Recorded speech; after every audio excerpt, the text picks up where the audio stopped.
Oi, turma! Tudo bem com vocês? Vamos para a revisão de história do quinto ano. Bom, o nosso assunto do quinto ano foi a Primeira República, né? Logo quando nós aprendemos lá sobre a proclamação da República, né? Antes nós não tínhamos esse sistema de república, né? De ter um presidente. Mas depois da proclamação da República, nós vamos entender agora como foi que funcionou essas primeiras repúblicas, tá bom? As primeiras repúblicas, né? A Primeira República, que se deu de 1889 a 1930. Esse foi um período, né, entre a proclamação da República e um novo golpe de Estado. Por que um novo golpe de Estado? A gente sabe que o primeiro golpe de Estado se deu com Marechal Deodoro da Fonseca, né, proclamando a República, tirando Dom Pedro II daqui. E aí agora nós temos aí esse intervalo para um segundo golpe de Estado, que foi em 1930.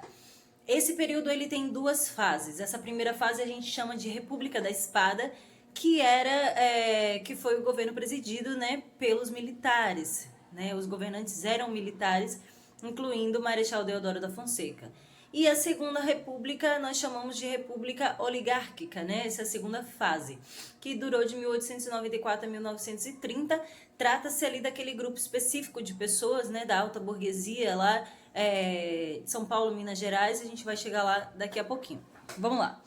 Então, a gente sabe que o primeiro presidente da República se chamava Marechal Deodoro da Fonseca, que ele foi eleito de forma indireta, ou seja, ele não foi eleito através de votos, né? Por exemplo, as pessoas indo lá e votarem, não foi. Ele foi eleito por senadores e vereadores que decidiram ali naquele momento que seria Marechal Deodoro da Fonseca. Então, não foi bem uma conquista democrática, certo? Foi uma eleição indireta. A população não estava satisfeita com o Marechal Deodoro da Fonseca, porque era um governante autoritário, ditador, né? O que isso significa? As pessoas elas não tinham liberdade de expressão, elas não tinham liberdade de religião, os impostos também eram muito altos, né? Então a população já não estava satisfeita com o Marechal Deodoro da Fonseca e assim ele precisou renunciar, né? Ele renunciou em 1891 e logo após quem assumiu foi o vice-presidente Marechal Floriano Peixoto, que também atuou com ditadura, né, sendo ditador, mas que conseguiu aí estabelecer alguma ordem no governo, né?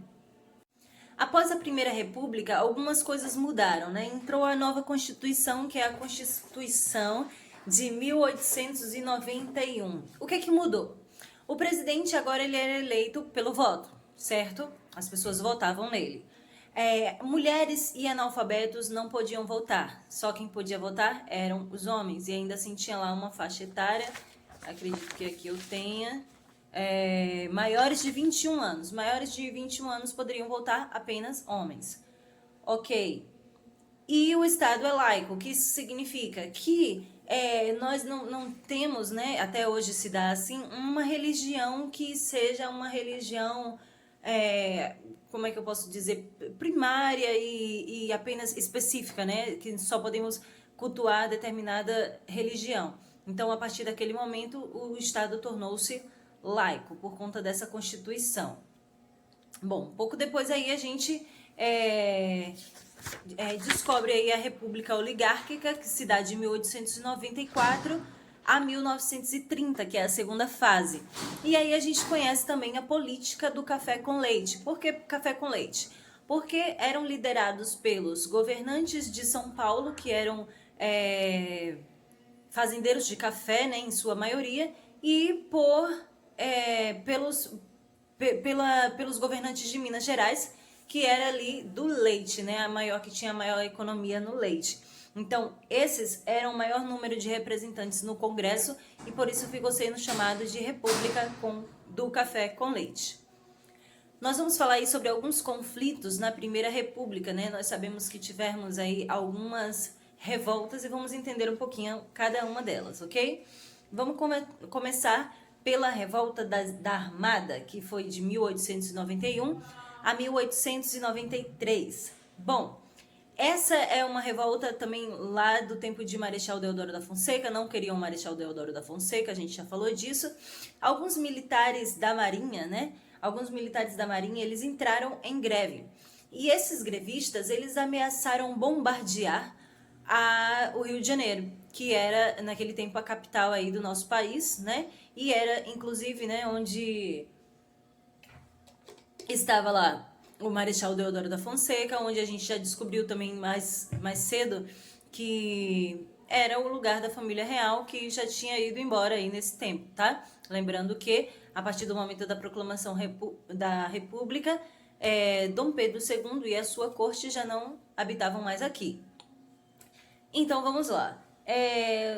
Eles ameaçaram bombardear o Rio de Janeiro caso Marechal Deodoro da Fonseca não renunciasse, né? Não renunciasse aí o seu cargo. Bom, Marechal Deodoro da Fonseca, óbvio, renunciou, né? Também porque senão ia ser uma batalha muito sangrenta, o povo era muito, né? Eram muitas as pessoas que já não queriam ele. Ele não teve o apoio do governo e por isso renunciou. Ok, no mesmo mês. Então, a segunda revolta já foi com Floriano Peixoto. Lembram dele que é o vice-presidente da República lá de Marechal Deodoro. Então, o que aconteceu? O governo, dessa vez, o governo apoiado pelo exército, né, conseguiu derrubar os rebeldes, né, conseguiu conter ali os rebeldes, os grevistas. Então, não foi tão... como o de Marechal Deodoro da Fonseca conseguiram renunciar, o Floriano, por sua vez, o exército conseguiu conter a rebelião. Avançamos um pouco no tempo e chegamos em 1893 a 1895 e vamos falar sobre a Revolta Federalista. Essa revolta que aconteceu lá no Rio Grande do Sul, né, com os federalistas. Então, o que aconteceu? De um lado, nós tínhamos os federalistas, né, que apoiavam um governo parlamentar. Do outro lado, nós tínhamos o republicano, que apoiava o governo de Floriano Peixoto. E que tinha o apoio do exército, como na guerra anterior, né, na batalha anterior, perdão. E Floriano Peixoto vence mais uma vez, contendo também aí os rebeldes, ok? A próxima guerra é a Guerra de Canudos, que vocês conheceram bem, alguns dos nossos alunos, alguns de vocês manifestaram assim uma empolgação, né, por Canudos, o que eu acho isso muito positivo. Canudos é aqui na Bahia, nossa terra, e eu gostei muito de ver esse retorno de vocês, né, de saber quem é Canudos, o que foi que aconteceu lá. Então, Canudos tinha um conselheiro, que era Antônio Conselheiro, era um líder, né, não somente social, mas também religioso, Antônio Conselheiro, e ele fundou uma pequena comunidade. Nessa comunidade eles não tinham propriedade particular e eles plantavam e comiam daquelas próprias coisas que eles se alimentavam das próprias coisas que eles plantavam, ok? Até aí isso preocupou o quê? Isso preocupou os fazendeiros e preocupou também a Igreja Católica. Por quê? Os fazendeiros ficaram preocupados com a economia. Se eles plantavam e eles comiam o que eles plantavam, então fica mais difícil para aqueles fazendeiros venderem ali, né, as suas terras, os seus alimentos. E para a Igreja Católica, a gente sempre ouviu falar desde lá do começo que a Igreja Católica era muito preocupada com o poder, ela sempre queria ter muito poder, poder inclusive sobre a mente dos homens, né, comandar. E aí o que acontece? Antônio Conselheiro foi dito como um líder religioso, né? E alguns fiéis que seguiam a Igreja Católica abandonaram aquela fé, né? E passaram aí a seguir o Antônio Conselheiro, tendo ele como um líder religioso. Essa é uma guerra, né? Esse é um momento histórico da Bahia, né? Que nós chamamos de sócio-religioso. Por quê? Sócio, porque atinge de forma diretamente a sociedade, aquela preocupação financeira e economicamente falando, e também religioso, que era um problema religioso para a questão da Igreja Católica, ok? E a última revolta, a gente também conhece bem, é a Revolta da Vacina, de 1904. A Revolta da Vacina, aí já era outro presidente, era o presidente Rodrigues Alves. o que aconteceu? Rodrigues Alves, ele pretendia modernizar a capital, né? Modernizar ali o Rio de Janeiro. Mas com isso, ele derrubou alguns prédios que já eram velhos e nesses prédios moravam a maioria da população carente. O que aconteceu? Essa população ela foi expulsa, né, daquele local, daqueles prédios. Ela foi expulsa e, por sua vez, essas pessoas elas foram morar nos locais bem distantes do centro. Então houve aí toda uma insatisfação ali daquela população. Com isso, nessa época, nós estávamos na fase da varíola, que foi uma doença que matou aí muitas pessoas, muitos brasileiros. A varíola.